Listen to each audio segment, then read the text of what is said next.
Hi everyone, welcome to Make It Change. Today I'm going to talk about how to raise your credit score.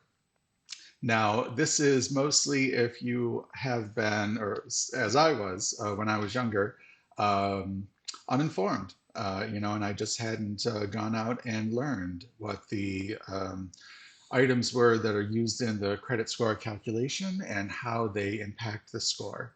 And, why would I? I was just living my life and no one had ever bothered to teach me these things. There's no class that we take in high school or in a bachelor's degree or master's program where they teach you how to have a good credit score and what kind of mindfulness, it takes to do that.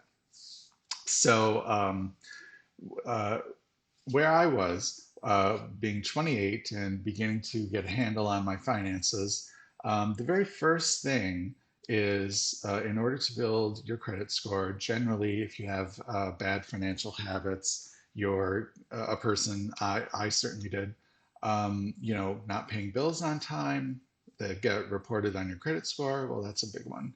And then using too much of your available credit line, your credit utilization was too high. This is something that was happening to me, as well as not paying bills on time. And then making the mistake of closing out lines of credit, thinking that, oh, I got into a little bit of trouble with this account and the account wasn't closed. The provider of the account didn't close the account, but thinking that, oh, I got into trouble, I fixed the trouble, I should close that account. This is not actually a good thing to do. So the very first thing that I started to do was to develop a budget. And that really is necessary for the other items that come down the line.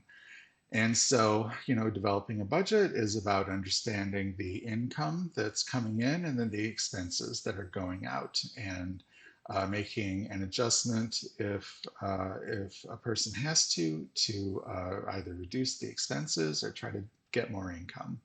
Luckily, that wasn't my situation. I had enough income. I just wasn't really being in control of my expenses. And I just wasn't being orderly, and paying things on time and paying attention was my largest problem. So developing a budget and just understanding, the shape of things and what's coming in and what's going out, and then the regularity of when things need to go out. Then obviously not paying bills on time, means not reading the mail, that comes. This was back in the day when most bills came in the mail. And I hate dealing with paper mail. I hate anything that comes in the mailbox. I always have. I'm never going to like it. I'm never going to handle it well. Um, Things are different now, obviously, because we live in the future. Uh, and most things are electronic, and stuff that comes in the mail now, every Sunday, I just go down and check the mailbox and I throw every single thing that's in the mailbox away because there's never anything important. Everything that's important comes, in email or is automated and is just simply recorded with statements that, I'll go and check when I need to. But back then, building a budget, very first important item, just to understand, is there enough coming in to satisfy expenses going out? Even if it means reaching zero at the end of each month, at least those two things balance out. Luckily, that wasn't the situation. There was enough income and expenses were lower than income. If a person needs to make an adjustment, the adjustment is kind of obvious.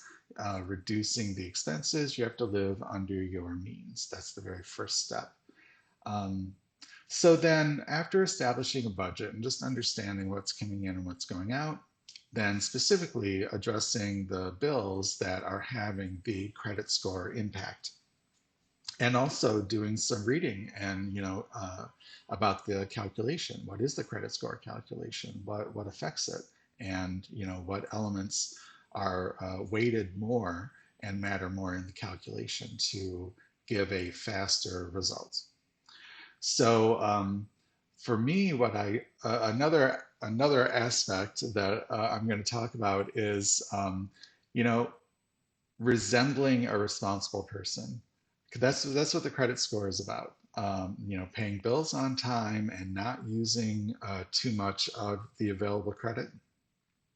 those are elements of what a responsible person does. They don't go and spend a whole lot with a really high credit utilization, and they pay their bills in a timely way.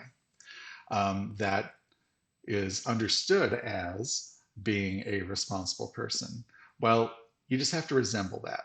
And the good news is, for me, was that resembling a responsible person makes you a responsible person. So, whichever direction, I guess it kind of takes you to get there. For me, I was thinking of it as, oh, okay, resembling what it is that they're looking for in the calculation. It was also simply becoming a more responsible person. So, whatever gets you there.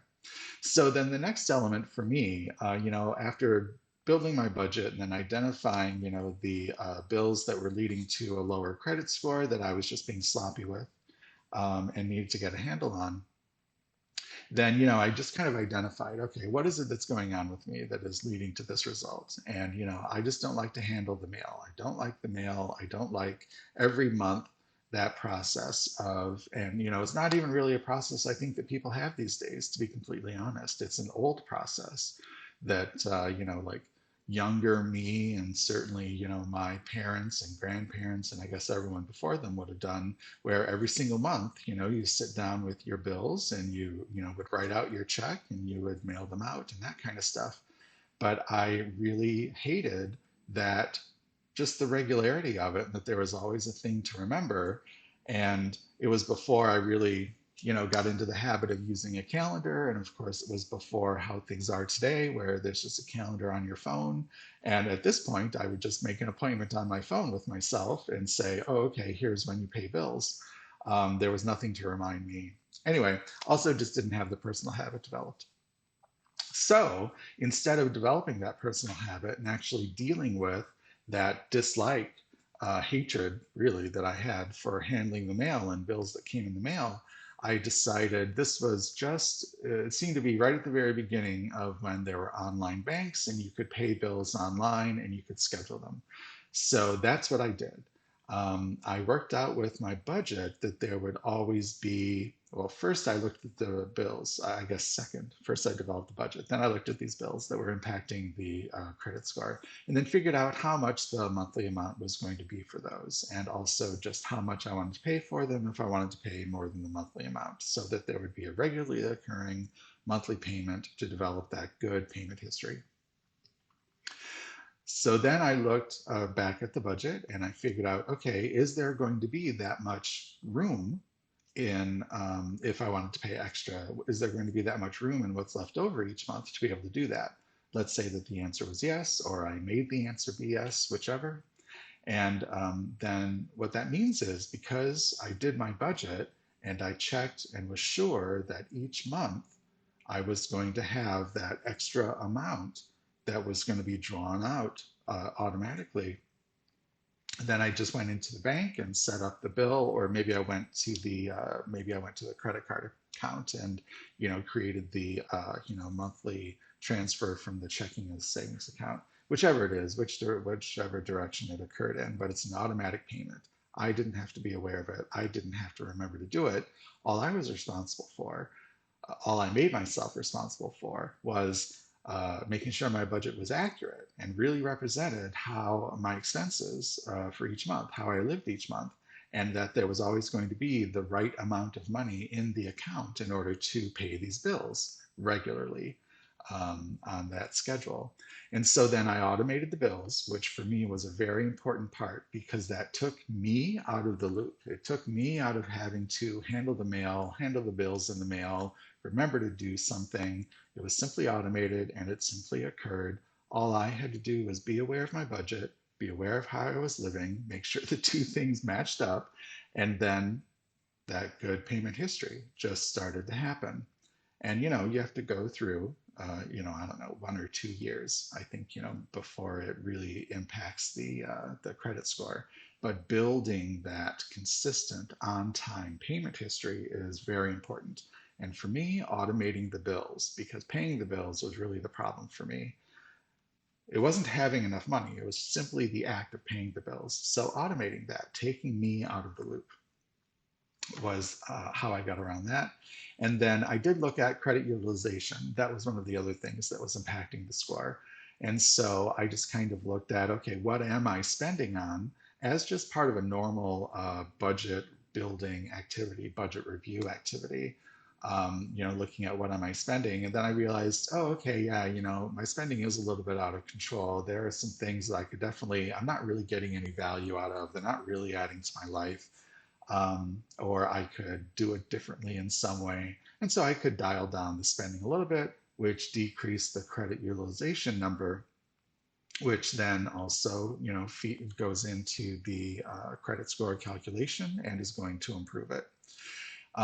Then on top of that, something that, of course, simply through reading and coming to understand what these pieces of the credit score are and how to improve them, um, after it, so you have to get the order of these things right. The next thing to do that I did was to contact the credit card company and have them increase the limit on the credit card. Well, they're not going to do that if you don't have a good on-time payment history. So there has to be that that's built up first, and then dialing down my credit utilization, just being a little bit more mindful about my spending simply because of my budget, paying attention to my budget, being mindful of it. And then after a while, I don't remember how many months it was, of good payment history, then contacting the credit card company and having them raise the limit, which lowers the credit utilization. And then that's another way, without me doing anything, but that's another piece that can improve the credit score. So for me, it was largely about those two things, was getting that on-time payment history set up. And I really accomplished it by removing me from the equation, or using me in a different way. I was simply addressing the financial aspects, simply addressing the budget and reconciling my life with the budget and making sure that there was always enough money in the account to be able to have these automatic processes, pay the bills, and develop that responsible person look. And then also paying attention to the credit utilization and just kind of assessing, what am I spending money on, eliminating or changing some things, still being comfortable, not having a budget that is difficult to live inside of or anything.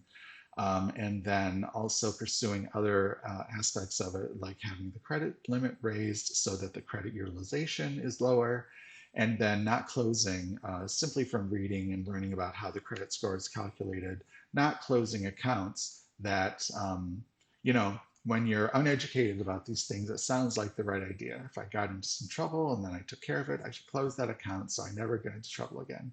Well, that's not really the thing to do.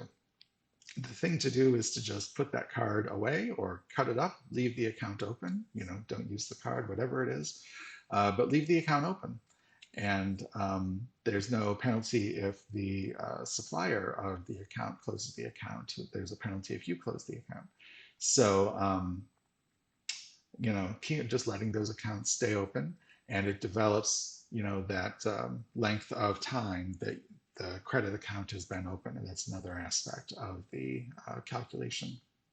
So that's kind of my story. Those are the things I did, coming to resemble a responsible person, and mostly centered around budgeting and making sure that the income and the expenses are balanced correctly, that the expenses are less than the income, that I was living within my means, and then also a step down the road, just decreasing that credit utilization number, not by actually spending less, but by just having the credit limit raised on the account. All right, well, like and subscribe and you'll get more content. Thanks, bye.